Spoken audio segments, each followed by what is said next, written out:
The X-Girl fashion show debuted on a cold spring morning in April 1994 on the streets of SoHo, New York City. Produced by Sofia, Coppola and Spike Jonze, they basically hijacked New York Fashion Week. They didn't have any permits, there was no tent. They just had a truck of models dressed in X-Girl and a teenage Chloë Sevigny. This was the X-Girl Heist. They decided to put on a fashion show right in the middle of Mercer Street, but not in the way shows were supposed to happen. The thing is, it wasn't trying to be a moment, and honestly, that's probably the only reason it turned into one. This was way before personal brands or influencer culture or social media.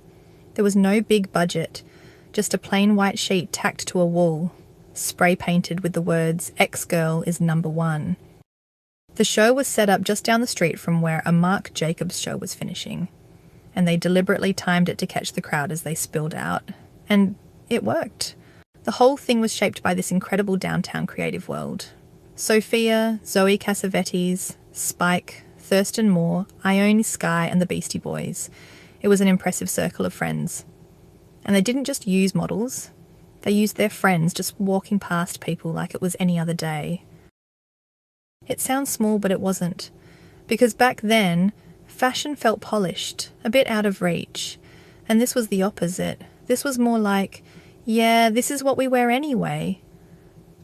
And this is where Chloë Sevigny fits in. This was before she was famous. She was just in her early 20s, modelling for Sassy and appearing in a Sonic Youth video. She was already cool, but she wasn't styled to be cool. She just was. These weren't influencers or tastemakers in the modern sense, just people making things, hanging out, overlapping creatively. And honestly, that's something we've really lost. And now everything comes with an explanation of how organic it is. But back then, nobody thought any of this would matter. Photographer Angela Hill, she wasn't shooting history. She was just there, shooting instinctively. There was no plan for it to be iconic, and no sense that it would still be referenced 30 years later. So, what actually was X-Girl? It was founded by Kim Gordon and stylist Daisy von Furth. It ran through the 90s before being sold to a Japanese company, where it's still a streetwear staple today. It started as a sister brand to X-Large, the label co-owned by Mike D of the Beastie Boys. But X-Large was designed by guys, for guys.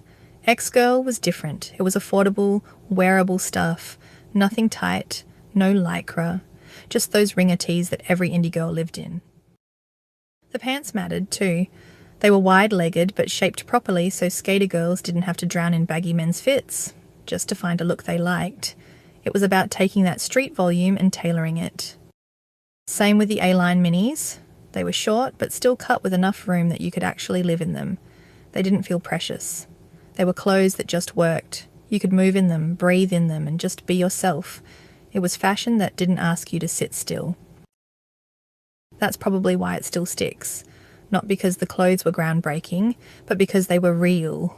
It's a reminder that cool doesn't come from a budget or an algorithm. It comes from the people and the world they build together.